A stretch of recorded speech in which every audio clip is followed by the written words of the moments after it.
పరిశుద్ధుడైన తండ్రి, ప్రేమ కలిగిన దేవ, నిన్ను హృదయముతో నిన్ను స్తుతిస్తూ ఉన్నాను ప్రభా. మిక్కిలి అల్పుడను బలహీనను ఎన్నికలేని నీ పాదదాసుని ప్రభా, నీ కృపాశ్రం ఎదుట నిలబడి నిన్ను తండ్రి నాయన అబ్బాని పిలిచేట్టు కూడా నాకు యోగ్యత లేదు నాయన. అటు నన్ను ఎంతగానో కనికరించి నాయన ఈ కడవరి దినాలు, భయంకరమైన దినాల్లో ప్రభా నీ పక్షముగా నిలువబడి నాయన నీ ప్రజల ఎదుటనైనా నీ నామమును ఉచ్చరించడానికి, నీ నామాన్ని ప్రకటించడానికి, నీ వాక్యాన్ని ధ్యానం చేయడానికి నేను నీవు నాకు ఇచ్చిన నీ కృపను బట్టి నీకు వందనాలు చెల్లిస్తున్నాం ప్రభా. ఈ సమయం అందు నీ పరిశుద్ధ గ్రంథమును చేతబట్టి నీ కుమారుని నిలువబడి ఉండగా, నీ దాసు నిలువబడి ఉండగా మీరే మాట్లాడండి నాయన. యేసయ్య నాతో మాట్లాడండి నాయన, యేసయ్య మాతో మాట్లాడండి నాయన.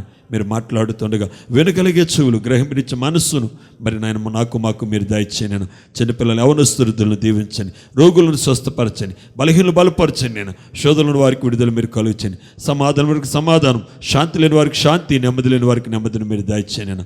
అలాగే కూడా వచ్చిన ప్రతి ఒక్కరిని కూడా మరి దీవించండి, ప్రతి కుటుంబంను మరి దీవించండి. ఇంకా రావాల్సిన వారిని కూడా త్వరగా నీ సన్నిధానానికి నడిపించండి నేను. మేమందరం ఆత్మతోనూ సత్యముతోనైనా నీ సన్నిధిలోనైనా ఎదుగునట్లుగా మీరు సహాయం చేయండి. నేను ఆరాధించేటట్లు చేయండి ప్రభు నా తండ్రి. నేను పరిశుద్ధాత్మను ప్రతి ఒక్కరికి మీరు దయచేయమని నేను ప్రార్థన చేస్తున్నాను. నేటినైనా వర్తమానం మీరు దీవించండి ఆయన, మీరే దీవించండి, మీరే మాట్లాడండి నేను. యేసు క్రీస్తు పరిశుద్ధ నామమును బట్టి ప్రార్థిస్తున్నాం తండ్రి, ఆమేన్ ఆమేన్. దేవుని సముఖమునకు కూడి వచ్చిన దేవుని ప్రజలైన మీ అందరికీ కూడా నా ప్రత్యేకమైన శుభాభివందనాలు తెలియజేస్తున్నాను. అందరికీ వందనాలమ్మా. అందరూ బాగున్నారా? మరి రాని వాళ్ళు బాగోలేదంటారా? వాళ్ళ కోసం కూడా మనం ఏం చేద్దాం? ప్రార్థన చేద్దాం. దేవుడు ప్రతి కుటుంబము కూడా ఆశీర్వదింపబడాలని దేవుని యొక్క ఉద్దేశం అండి. యేసుక్రీస్తు ప్రభుల వారు ఆయన దేవుడై ఉండి 2024 సంవత్సరాల క్రితము మానవ స్వరూపము దాల్చి మన మధ్యకు వచ్చాడు. ఆయన వచ్చింది ఏంటంటే నశించిన మానవుణ్ణి రక్షించడానికి వచ్చాడండి. ఆయన వచ్చిన ముఖ్య ఉద్దేశం ఏమిటంటే ఏ ఒక్కడు నరకంలోకి వెళ్ళకూడదు, ప్రతి ఒక్కరిని నరకము నుండి తప్పించాలనే ఉద్దేశంతో మనందరి పాప ఫలితాన్ని తానే అనుభవించి ఉచితమైన రక్షణ మనకు అనుగ్రహించాడు. ఇప్పుడు ప్రభు అయినటువంటి యేసుక్రీస్తునందు మనం విశ్వాసం ఉంచడం ద్వారా మనం ఏమవుతుందో తెలుసని నీతిమంతులుగా తీర్చబడుతున్నాం. దేవునికి స్తోత్రం, హల్లెలూయా హల్లెలూయా. దాని అర్థం ఏమిటంటే పరలోకానికి వెళ్ళేటువంటి యోగ్యత ప్రభు మనకి అనుగ్రహించుతున్నాడు. ఈ యోగ్యతను మనం ఎవరము కూడా ఏం చేసుకోకూడదు, పోగొట్టుకోకూడదండి. ఈరోజు ప్రభువు ఒక శ్రేష్టమైనటువంటి అనుభవంలోనికి మనల్ని తీసుకెళ్ళడానికి ఆయన ఇష్టపడుతూ ఉన్నాడు. గడిచిన దినము దేవుని సన్నిధులు మరి ఎంతో ఆనందించాం. మరి గడిచిన రోజు మరి వర్తమానమును కూడా దేవుడు ఎంతో దీవించి ఒక లోతైన అనుభవంలోనికి వచ్చిన వారిని నడిపించాడో లేదా చెప్పండి? ఒక కొత్త అనుభవంలోనికి మనం నడిచామా లేదా? అది దేవుని కృప. ఈరోజు కూడా ఒక కొత్త అనుభూతిలోనికి ప్రభు మనల్ని నడిపిస్తాడు. మన పట్ల దేవుని యొక్క ఉద్దేశం ఏమై ఉంది, మనం ఎలాగ ఉండాలని దేవుడు కోరుకుంటున్నాడు. మనం ఎలాగున్నాం, ఎలాగ ఉండాలి.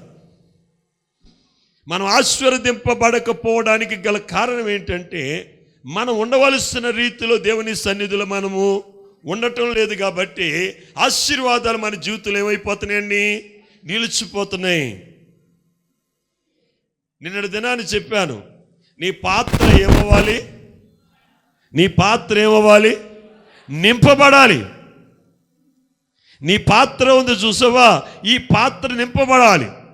దేనితో నింపబడాలి? ఆహారముతో నింపబడాలి. ఏ ఆహారము? వాక్యమైన ఆహారము. సమృద్ధిగా దేవుని యొక్క వాక్యమును, క్రీస్తుని గూర్చినటువంటి సత్య వాక్యము చేత మీరు సమృద్ధిగా నింపబడాలన్నది దేవుని యొక్క ఉద్దేశమైంది. వాక్యం ఎప్పుడైతే మీలో నింపబడిందో మీ జీవితము ఆశీర్వాద నిలయంగా ఉంటుంది. మీరు మాత్రమే కాకుండా మీ తోటి వారు కూడా ఏమవుతారు? ఆశీర్వదింపబడతారు. దేవునికి స్తోత్రం కలుగును గాక. హల్లెలూయా, హల్లెలూయా, హల్లెలూయా. సన్నిధి స్టార్ట్ అయ్యి 8 గంటల నుంచి స్టార్ట్ అయింది. అప్పుడే దరిదాపు ఎంత అవుతుంది? 10:15 అవుతుంది. అంటే సన్నిధి ఎంతసేపు జరిగింది? 2 గంటల పావు జరిగింది అండి. ఇంకో 30 గంట లేకపోతే ఇంకో గంట ఉంటే ఏమవుతుంది? సన్నిధి అయిపోద్ది. ఇప్పుడు వచ్చిన వాళ్ళకి ఏమనిపిస్తుంది అంటే, వెళ్ళాం కానీ వెళ్ళినట్టు లేదు, వచ్చాం కానీ వచ్చినట్టు కూడా లేదు. ఏమండి, 3 గంటలు కూర్చున్నవాడికి ఎలాగుంటుంది? వెళ్ళాము, వచ్చాము, దీవింపబడ్డాము. ఇప్పుడే వచ్చిన వాళ్ళకి ఎలాగుంటుంది అంటే, ఇప్పుడు వచ్చి అప్పుడే వెళ్ళిపోతున్నట్టు ఉంటుందండి. వెళ్ళినట్టు లేదు, వచ్చినట్టు లేదు. అలాగే ఆశీర్వాదాలు కూడా వచ్చినట్టే ఉండవండి. దేవుని సన్నిధి సమయం మనకి తెలిసినప్పుడు సమయం కంటే ఒక 10 నిమిషాలు మనం ఎలాగుండాలి? ముందు ఉండాలండి. ట్రైన్ టికెట్ తీసుకుంటాం, రిజర్వేషన్ చేయించుకుంటాం. 8 గంటలకు టైం అంటే మనం ఏం చేస్తాం? 8 గంటలకు వెళ్తామా? 10 నిమిషాలు తక్కువ 8 గంటలకు వెళ్ళిపోతామండి. అదే ఫ్లైట్ ఎక్కాలనుకోండి, ఏం చేస్తాం? ఇంకా ముందండి, ఒక 5 గంటల ముందే వెళ్తామండి. వెళ్తాం లేదా? ఎందుకో తెలుసా? బోల్డ్ చెక్కింగ్లు ఉంటాయి. చెక్అవుట్ అయితేనే కానీ మన ఫ్లైట్ ఎక్కడానికి ఉండదండి. అలాగే దేవుని సన్నిధికి సమయానికంటే ముందు వచ్చి మనల్ని మనం ఏం చేసుకోవాలి? పరీక్షించుకోవాలి. మనలో ఏమైనది ఏదైతే ఉందో, దేవునికి విరోధమైన కార్యం ఏదైతే జరుగుతుందో, దేవునికి మనకు మధ్య ఆటంకంగా ఏదైతే నిలిచిందో దాన్ని విడిచిపెట్టే ప్రయత్నం మనం చేయాలి. ఎప్పుడైతే దానిని విడిచిపెట్టే ప్రయత్నం చేస్తామో, మరి అయోగ్యులమైన మనం ఏమైపోతాం? యోగ్యులమైపోతాం.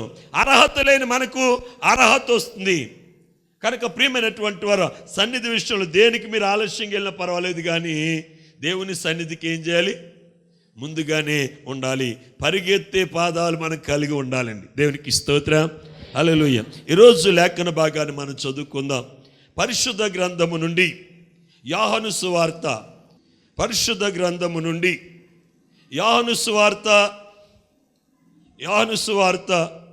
5వ అధ్యాయము, యోహాను సువార్త 5వ అధ్యాయము 34, 35 వచనాలు చదువుకుందాం. యోహాను సువార్త 5వ అధ్యాయము 34, 35 వచనాలండి. అతడు సత్యమునకు సాక్ష్యం ఇచ్చెను. నేను మనుష్యులకు సాక్ష్యం అంగీకరింపను గాని మీరు రక్షింపబడవలనని ఈ మాటలు చెప్పుచున్నాను. ఈ మాటలు చెప్పుచున్నాను. అతడు మండుచు ప్రకాశించుచున్న దీపమై ఉండెను. మీరతని వెలుగులో ఉండి కొంతకాలము ఆనందించుటకు ఇష్టపడితిరి. దేవునికి స్తోత్రం, హల్లెలూయా. గట్టిగా చెప్దామా? చదువుబడిన లేఖన వాక్యము ద్వారా దేవుడు మనతో మాట్లాడును గాక. దేవుని మాటలు వినాలని ఆశపడుతున్నారా? ప్రభు అంటున్నాడండి, యేసుక్రీస్తు ప్రభువు మాట్లాడుతూ ఆయన అన్నాడు, నేను మనుష్యుల వలన సాక్ష్యం అంగీకరింపను గాని మీరు రక్షింపబడవలనని ఈ మాటలు మీకు చెప్పుచున్నాను. ఎవరు చెప్తున్నారండి ఈ మాటలు? చెప్పండి, ఎవరు చెప్తున్నారు? చెప్పాలి. యేసయ్య చెప్తున్నాడు. ఎవరండి మాట్లాడుతున్న మాటలు? యేసయ్య మాటలు. యేసయ్య అన్నాడో తెలుసా? మరి ఇక్కడ మనం చూస్తున్నట్లు, నేను మనుషుల వలన సాక్ష్యం అంగీకరింపను గాని మీరు రక్షింపబడవలని ఈ మాటలు మీతో చెప్తున్నాను. ఈ ఉదయకాల సమయందు దేవుని సన్నిధిలో ఉన్న నీతో నాతో ప్రభు మాట్లాడుతున్నాడండి. నేను మనుషుల యొక్క సాక్ష్యము నేను అంగీకరించను కానీ ఇది మీకు తెలియాలి. ఇది మీకు తెలియాలని నేను మీతో చెప్తున్నాను. మీతో చెప్పుచున్న మాట ఏంటో తెలుసండి. అతడు మండుచున్న ప్రకాశించుచున్న దీపమై ఉండెను. అతడు మండుచు ప్రకాశించుచున్న దీపమై ఉండెను. మీరు అతని వెలుగులో ఉండి. అతడు మండుచున్న ప్రకాశించుచున్న దీపమయుండెను.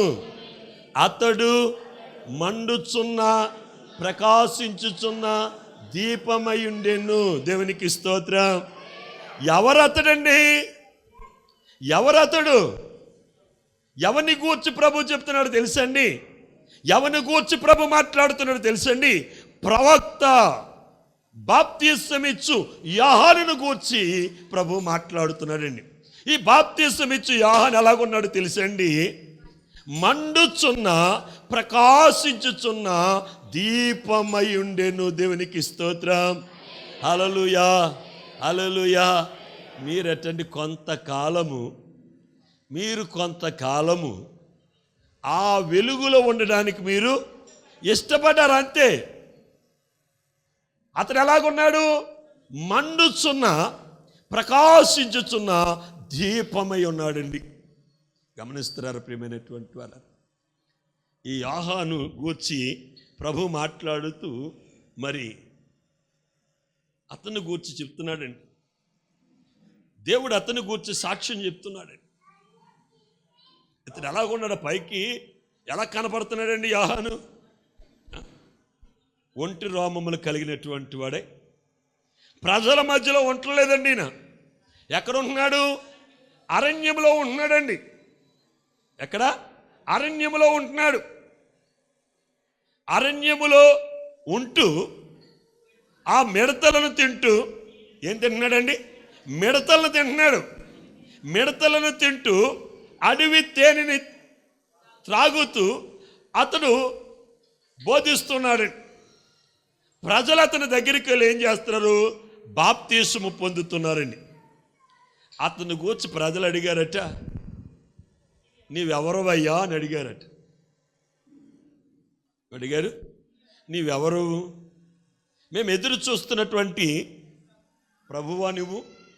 మాకు రక్షణ దయచేసేవాడో నీవు అని అడిగితే యోహాను నేను ఆయనని చెప్పలేదండి. ఏమని చెప్పాడు? నేను ఆయనను కాదు, మీరు అనుకున్నట్టుగా నేను ఆయనను కాదు. ఆయన యొక్క మార్గమును సరళం చేయడానికి, పరలోకానికి మార్గమును చూపించడానికి నేను వచ్చాను. ఎక్కడికి? పరలోకానికి మార్గమును చూపించడానికి. అనగా ఆ ప్రభు యొక్క మార్గమును సరళము చేయడానికి ఆయనకు ముందుగా పంపబడినటువంటి వాడు. నేను మీరు అనుకున్నట్టు ఆయనను కాదు. ఆయన యొక్క చెప్పులను కూడా ముట్టుకోవడానికి నాకు అర్హత లేదు అని ఒక వైరాగ్యము. వైరాగ్యం లేనుడు ఎక్కడ ఉంటాడండి? వైరాగ్యం లేనుడు పాపభీతి లేకుండా జీవిస్తాడు. అంతేనంటారు ఆశీర్వాదం గారు? వైరాగ్యం లేనుడికి ఏముండదండి? పాపభీతి ఉండదండి. వైరాగ్యం ఉన్నటువంటి వానికి ఏముంటుంది? పాపభీతి ఉంటుంది. వైరాగ్యము ఉన్నటువంటి వాడు పాపము ప్రజల మధ్య నుండి దూరంగా వెళ్ళిపోతాడండి. యోహాను ఎక్కడ బ్రతుకుతున్నాడండి? అరణ్యములో బ్రతుకుతున్నాడు. మంచి వస్త్రాలు ఉన్నాయా? మంచి స్థితి ఉందా? మంచి స్థితి లేదు, మంచి వస్త్రాలు లేదు, మంచి నివాసం లేదు. అయినప్పటికీ అతని గూర్చి దేవుడు మాట్లాడుతున్నాడు. అతడు ఎలాగొన్నాడట? మండుచు ప్రకాశించుచున్న దీపమై ఉన్నాడు. దేవునికి స్తోత్రం. హల్లెలూయా, హల్లెలూయా. మీరు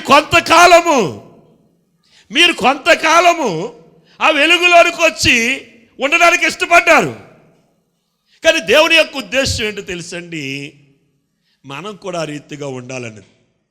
ప్రభు ఎలాగున్నాడు తెలుసండి?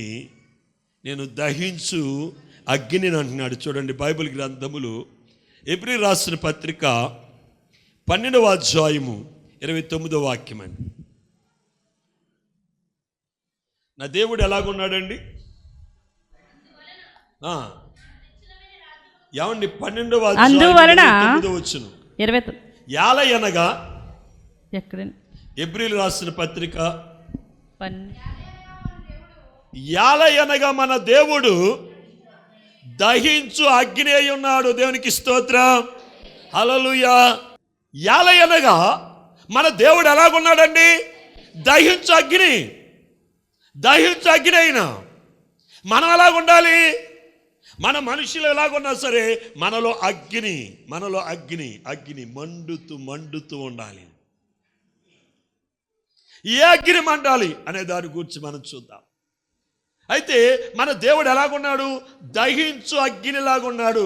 మనలను కూడా అగ్నిలాగా చేయాలనుకున్నాడు. చూడండి, పరిశుద్ధ గ్రంథములు, కీర్తనల గ్రంథము 104వ కీర్తన, కీర్తనల గ్రంథము 104వ కీర్తన, 104వ కీర్తన 4వ వచనం చదవండి. వాయువులకు తన దూతలుగాను, వాయువులను తనకు దూతలుగాను, అగ్ని జ్వాలలను, అగ్ని జ్వాలలను తనకు పరిచారకులుగాను, పరిచారకులుగాను ఆయన చేసుకొని ఉన్నాడు. దేవునికి స్తోత్రం. హల్లెలూయా, హల్లెలూయా, హల్లెలూయా, హల్లెలూయా. గట్టిగా దేవుని స్తోత్రం చెప్తామా? గట్టిగా స్తోత్రం చెప్తామా? మనలను ఆయన ఎలా చేసుకున్నాడటండి? అగ్ని జ్వాలలుగా. చెప్పండి, అగ్ని జ్వాలలుగా. దూతలను ఎలా చేసుకున్నాడటండి? వాయువులుగా చేసుకున్నాడు. పరిచారకులు, మనమందరము కూడా దేవుని యొక్క పరిచారకులము. పరిచారకులమైన మనలను దేవుడు ఎలా చేసుకున్నాడు తెలుసండి? అగ్ని జ్వాలలుగా. మనమందరం కూడా అగ్ని జ్వాల వలె మనం ప్రకాశిస్తూ ఉండాలి. అతడు మండుచున్న, ఎలాగున్నాడమ్మా? మండుచున్న, ప్రకాశించుచున్న దీపము మాదిరిగా ఉన్నాడండి. ఎవరటండి? బాప్తిస్మమిచ్చే యోహాను. ఏ యోహానైనా? బాప్తిస్మమిచ్చే యోహాను. చాలా సాదాసీదంగా ఉన్నటువంటి వ్యక్తి అండి. ఈనాడు దేవుని కృప కొంచెము ఉంటే చాలు, వాళ్ళు పట్టుకోలేకపోతున్నామండి. దేవుని ఆశీర్వాదం కొంచెం ఉంటే వారు పట్టుకోలేకపోతున్నాం. దేవుడే తనలో ఉండి, దేవుని ఆత్మ తనలో ఉండి, అది నిరంతరము మండిస్తూ ఒక ప్రత్యేకమైన వైరాగ్యము కలిగి దేవుని రాజ్యము కొరకు సిద్ధపరచబడిన వ్యక్తి. అందుకే దేవుని కొరకు అతను ఏమయ్యాడు తెలుసండి? అత్తసాక్షి అయ్యాడండి. యోహాను గారు ఎవరిని బట్టి చనిపోయారండి? ఎవరి కొరకు చనిపోయాడు? బాప్తిస్మమిచ్చే యోహాను చనిపోవడానికి గల కారణం ఏంటో తెలుసండి? తప్పును తప్పని ఖండిస్తున్నాడు, పాపమును పాపమని బోధిస్తున్నాడు, పాపాన్ని పరిశుద్ధతని బోధించట్లేదు. అయ్యో, ఈ ప్రజలు నా దగ్గరికి రారేమో, ఈ ప్రజలు రాకపోతే నేనేమైపోతానేమో అని లేదండి అతనికి. దేవుడు తనలో ఉంచినటువంటి ఆ యొక్క ఆత్మ, తనలో ఉంచిన మాటలు, అవి ఎలా మాట్లాడుతున్నాడు తెలుసండి? అగ్ని వలె తను మాట్లాడుతున్నాడండి. అక్కడికి వచ్చిన వాళ్ళు అంటున్నారట, మాకు సున్నతున్నది కదా, ఈ బాప్తిసం మాకు అవసరమా, మేము పొందాలా అని అంటున్నాడట. సున్నతున్నదని మీరు చెప్తున్నారు కదా, ఈ రాళ్ళ నుండి అబ్రహాము సంతానాన్నైనా తీయగలడు. కనుక మీరు పరలోకి వెళ్ళాలంటే ఒకే మార్గము. ఆ మార్గం ఏమిటంటే మారు మనసు. ఆ మార్గం ఏమిటంటే బాప్తిస్మము. ఈ మాటలు వారితో చెప్పినప్పుడు వారి హృదయంలో నొచ్చుకుని అనేక మంది ప్రజలటండి యొర్దాను నదిలో యోహాను చేత ఏం పొందుతున్నారటండి? బాప్తిస్మము పొందుతున్నారటండి. వారికి బాప్తిస్మం ఇచ్చు పర్వాలేదు నాయనని చెప్పట్లేదు. వారు మీరు మారు మనసు పొందారు, మారు మనసు పొందాం కదా అని మీ ఇష్టానుసారంగా నడిస్తే కుదరదండి. ఈనాడు చాలా మంది దగ్గర మారు మనసు ఉంటుంది, రక్షణ ఉంటుంది, పరిశుద్ధాత్మ ఉంటుంది, దానికి తగినటువంటి జీవితం వారి దగ్గర ఉండట్లేదు. ఇక్కడ యోహాను అంటాడు, మారు మనసుకు తగినట్లుగా మీరు ఏం చేయాలి? ఫలించాలి. లేనట్లయితే గొడ్డలు ఎక్కడుంది? వేరు ఎందుంది. క్రీస్తులో ఫలింపని ప్రతి తీగ కూడా ఏమవుతుంది? నరకబడి అగ్నిలో పాడవేయబడుతుంది. కనుక జాగ్రత్త సుమి. ఈ ఉదయ కాల సమయంలో దైవ వాక్యం వింటున్న ప్రియ దైవ జనాంగమా, దేవుడు నీతో మాట్లాడుతున్నాడు. నీలో ఉన్న మారు మనసుకు తగినటువంటి క్రియలు నీలో ఉన్నాయా? ఒకసారి నిన్ను నువ్వు పరిశీలన చేసుకో. ఇక్కడ యోహాను గారు, బాప్తిస్మం ఇచ్చే యోహాను గారు ఎలాగొన్నారంటే తెలుసండి? మండుచు మండుచు ప్రకాశించుచున్న దీపమై ఉన్నారు. మీరు కొంతకాలము